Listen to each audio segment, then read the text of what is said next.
Dagsana sa mga simbahan ng mga debotong Katoliko upang ipagdiwang ang kaarawan ni Birheng Maria. Si Gab Villegas sa Detalye Live. Gab! Patrick, pinagdiriwang ngayon. Daang Katoliko ang nagtungo ngayon dito ngayong umaga sa St. Peter's Parish dito sa Quezon City para ipagdiwang ang kapistahan ng kapanganakan ng Mahal na Birheng Maria ngayong araw. Pinangunahan ni Reverend Father Chris Carmona ang ikalawang misa sa parokya kaninang alas 6 ng umaga. Sa kanyang homilya, pinagnilayan nito ang pinagmula ng Panginoong Jesucristo kung saan nagmula ito sa lipi ni Abraham.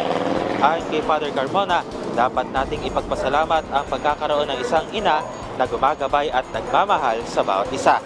Pagkakataon rin anya ito para gayahin ang mga katangian taglay ng Birheng Maria. We could easily imitate Mama Mary as our guiding light. And now, we are calling by Mama Mary to imitate her. Soften our heart to follow the will of the Lord.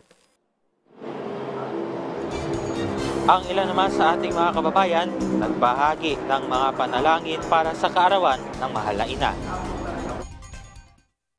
Sana malusog ako hanggang sa maano pa yung mga apo ko. Maalagaan ng maayos. Good health ang pamilya ko at saka yung nangyayari kayo sa atin na sana nga yung lahat-lahat magkaisa na. May unity yung tinatawag na kasi isang bansa lang tayo. Kaya kung pwede, wag na muna magkagulo at maayos yung mga problema sa bansa natin.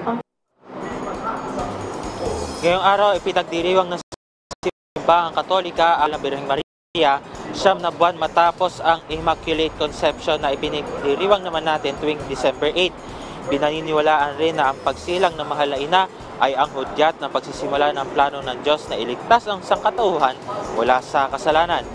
Patrick, tuloy-tuloy lamang ang isinasagawang misa dito sa St. Peter's Parish dito sa Commonwealth Avenue sa Quezon City. Kaninang alas 5 ng umaga nang magsimula ang unang misa at tuloy-tuloy yan hanggang alas 9 ngayong umaga at mamayang tanghali ay magkakaroon muli ng misa dito sa St. Peter's Parish. At pagsapit ng hapon, mamayang alas 4 ng hapon, muling magkakaroon ng misa at dire-diretso na yan hanggang mamayang alas 9 ng gabi. Patrick, sa mga oras na ito ay tuloy-tuloy lamang yung daloy ng mga sasakyan dito sa bahagi ng St. Peter's Parish dito sa Commonwealth sa Quezon City. At yan muna ang update. Balik si Patrick. Maraming salamat, Gab Villegas.